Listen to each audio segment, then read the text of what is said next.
I built a really awesome gaming PC for about $1,500. I'm going to give you guys a build guide on the hardware that I chose and some of the optimizations that I did to it. So let's get started.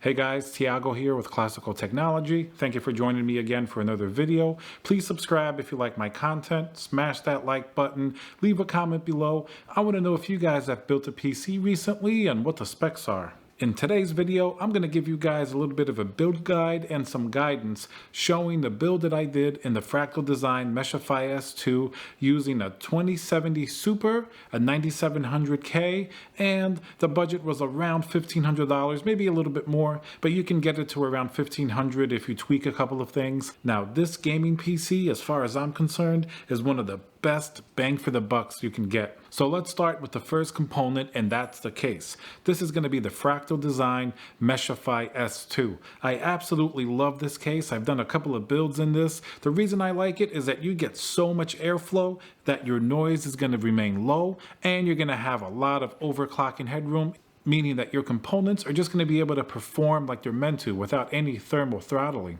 Now, the great thing about this case is that let's say you building it today, you just stick an AIO in there and an air-cooled graphics card. In the future, you can always throw in a sick water-cooled computer in there and you'll be able to upgrade without any issue because this case can really support that. In fact, it excels in that. Now, recently, I just did a build video in a Ryzen 3800X build and I decided for a little bit of a change. I had this hardware lying around. Let's do an Intel gaming build. I think they've been so neglected recently. Once in a while they need a little love too. So here we're rocking the 9700K, which if you guys caught a couple of the sales recently, it was under $300. So that's pretty amazing because this is an 8-core CPU that can hit 5 gigahertz, and for gaming it's absolutely sublime.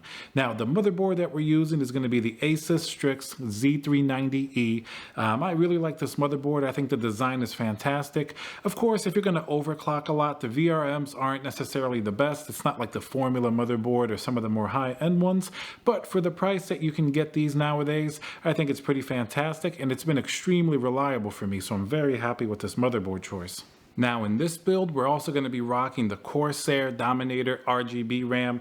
This is by far my favorite, but if you guys want to budget a little bit lower, there are many different other RGB RAM that you can get that are going to be a little bit cheaper. The Corsair Dominator RGB, it's a really premium RAM, so you can definitely save a few bucks, maybe get like the Trident Z RGB. Also fantastic, you can get 16 gigabyte sticks for under $100 now, so you can tweak that just to make sure that it fits within your budget if it's around $1,500. Now for the cooling, this case has so many options, but I thought that the best performing one that I could get was going to be the Corsair 115i.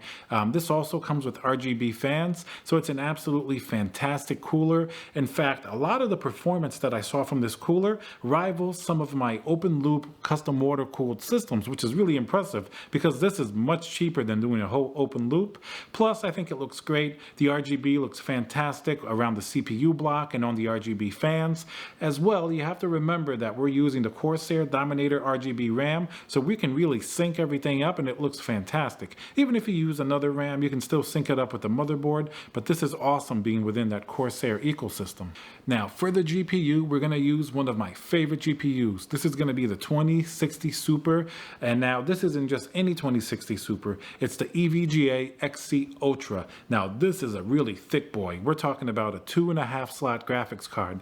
Cooling is absolutely phenomenal. When I'm playing in this case, it stays around 60 to 65 C in about a 23 C ambient room. That's absolutely fantastic. If I water cooled this puppy, yeah, I'd probably get it down to like 45 C, but around 63 C is really impressive. And here's what else, I can barely hear it. It games so quiet and fluidly that sometimes I have to second guess myself when I'm building a massive water-cooled system and spending sometimes days and hundreds of dollars building that loop, when something like this performs almost as good for like immediately. You know, it's almost like you slap that AIO on there. You don't have to bend tubes or anything like that. And it's working almost immediately at really close temperatures, and it's really silent for a fraction of the cost.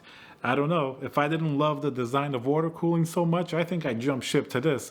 But we really love water cooling too. Don't worry about it. That's, you know.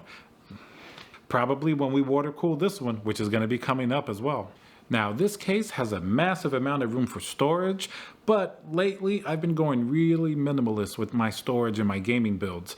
Basically, I'm going to be running one M.2 1TB SSD. Now, you can run something like the Intel 660p, which you can get for around $82. It performs really well. It's not as fast as like a Samsung 970 EVO, but at these speeds, you don't really notice a difference, to be honest, unless you're benchmarking or switching files around. For gaming, it's more than fast enough, and in my opinion, 1TB is enough to have your operating system on, as well as pretty much most of your game library. If you have a ridiculously large game library, then yeah, sure, add that second SSD, maybe a 2.5 inch, Samsung EVO, or even a WD Blue. A 1TB of that is only like $100 now, so that's pretty impressive. You can literally fit a lot of games on that. But anyway, I've really been liking the single M.2 SSD in my gaming builds for a bunch of reasons. First, it's extremely fast. Prices have gotten very affordable, and there are no cables. So you don't have to worry about a SATA connection. You don't have to worry about the motherboard connection. So that's just going to make your build even nicer. But this case does have room for plenty of SSDs and even 3.5 inch drives if you're into that. But I recommend doing M.2. I think that's really the wave of the future, at least for now. Now, I'm rocking an EVGA G3 850 watt power supply. The only thing here to note really is that I'm going to be using Cable Mod's custom pro cables. I mean, these are around $100. I absolutely love them. I've used them in so many builds. I always recommend that you get, especially something like Cable Mod cables. They're going to clean up your build. Of course, always make sure to get at least a semi-modular, or better yet, a modular power supply. That way you can add these cables to your build. I mean, they just change the look of the build completely. They give you a really nice look. It's much easier to organize. The stock PSU cables that come with these power supplies, even expensive ones, they're just not nice. They're thick, they come bundled up, and when you put them in your build, it looks terrible. So add something like this, and aesthetically, it's going to be a huge improvement. Now, if you're a little bit tight on your budget, yeah, sure, use the cables that came with your power supply, knowing that in the future, when your budget opens up, you could always upgrade to these custom cables. But I recommend it. It's not a performance thing, but it looks absolutely sick. Aside from that, I mean, this build is pretty simple. As you can see, there's not that much that goes into it. We just have, the motherboard components with the CPU, RAM, we have the GPU in there, and then the liquid cooler, with the power supply and the cables. So it's a very straightforward build, and what I found is I have had many, many less problems with a build like this. Sometimes you build a massive, custom loop or something like that, and it's full of complications, like one little issue here, and you're searching for the answer for days and days. This is very simple. It's straightforward. I think that $1,500 range is an amazing price. The type of performance that you get here is absolutely amazing. And even this 2060 Super, I played it at 4K too. Of course, this graphics card is really intended for 1440p and 1080p, but it can also do a little bit of 4K if you lower those settings. So that's pretty impressive, because last generation's 1060 definitely couldn't do 4K very well. So a 2060 Super, while it's not going to give you anywhere near high frame rates or like a 2080 Ti at 4K, it can at least manage some respectable frame rates if you really lower those settings. So overall, I've been extremely happy with this build. The performance is top notch. You can easily overclock that processor to 5 gigahertz. So I'm going to take you guys on a little bit of a tour of this build. Now, you see the amount of space that we have in here. I mean, I've even built a water-cooled rig in here. You can imagine a place for a reservoir, fit another radiator up here, maybe even a radiator here. I even had a radiator down in the basement. So when you're doing air-cooled like this with an AIO, you really leave a lot of room. Now, it's not bad aesthetically. Of course, it'd be nice if there was something that could fill it out a little bit. That's why I wanted to get this thick EVGA graphics card, because at least it's going to be filled out a little bit better. And while this does have vertical GPU mounts, I really didn't want to put the vertical GPU over here, because when the glass is on, it's going to absolutely ruin any thermal performance if you put the GPU up against the glass. Now, when I had a water-cooled rig in here, yeah, of course I did that then.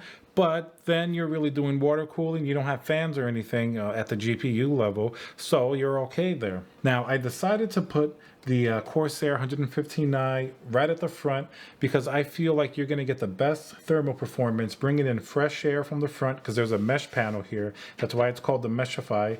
At the top, I did run into some clearance issues with this RAM. This is the Corsair Dominator RGB RAM. The RAM stick is definitely really big. It is not low profile. So trying to put a radiator up against that, especially a 280 millimeter radiator, just wouldn't work. So I have the radiator in the front, and basically it's very simple. I just have two ML 140 millimeter fans there. They perform absolutely fantastically, and you can really barely hear it. And then here we have those cable mod cables I spoke about. This came in their Pro kit. This is just the green and black version. Sometimes you can catch it on sale. They'll have like 20% off. You know, it's usually around $100, but it's worth the investment because it's really high quality, and this is going to last you for years. Now, coming to the GPU, the EVGA GeForce RTX 2060 Super. This is the XC Ultra. You see how thick it is. Basically, that's just a better cooler. So this card really runs very, very well. And it actually has a better PCB than if you bought a cheaper 2060 like the EVGA Black. There are two different PCBs, and this is going to have the better one. I think this is definitely one of the best 2060 Supers that you can get on the market. It's really fantastic. You can't even hear it really most of the time. And then for fans, to round everything off, I'm rocking the Corsair LL120 fans. Usually I'll do these fans when I'm really trying to get some nice air cooling through. They're not the best static pressure fans, so I usually don't put them on radiators. But RGB wise, I think they're the best looking RGB fan you can get. They look really, really amazing. And I don't want to put ML RGB fans because there's no radiators here. It's not water cooled. But these look fantastic, and they have pretty good airflow just to get that warm air out, exhausted out of the case. And of course, that's the CPU block. You know, the RGB looks really, really cool. I love the way that this looks. And this is the motherboard, the Z390 Strix E. I really like this motherboard. It is a really popular motherboard, actually. I think because of the price, it's not too expensive. It looks pretty cool. It's not the best performing Z390 motherboard, but I think in general, it's kind of like that little sweet spot. So I do like this motherboard. But otherwise, as you can see, it's a really, really simple build. The M.2 drive goes right behind here. That way, this is like a little heat shield because M.2 drives will get pretty warm, so this kind of helps keep it cool. And then here you see I have this very small VRM fan here plugged into the motherboard header, and that fan is going to help just keep the VRM area a little bit cooler. But otherwise, this is an absolutely phenomenal case, and I really loved using these components. In my opinion, in terms of an Intel system under $1,500, I think this is one of the best systems you can build. Now, if you find a 2070 Super, or even maybe a 5700 XT or something like that, then, you know, you could argue that that may have a little better performance than this, so that's the only tweak that maybe I would do. But I'm very happy with the 2060 Super. In general, the performance is phenomenal. And of course, if you did an AMD system, probably the most comparable to this would be something like a 3700X or something like that. All right, guys, thank you very much for watching. I hope you enjoyed this little bit of a build guide. Please subscribe if you enjoy my content. Smash that like button. Leave a comment below. I want to know what you thought of this build and if you're planning a similar build in the future. And I'll see you guys on the next video.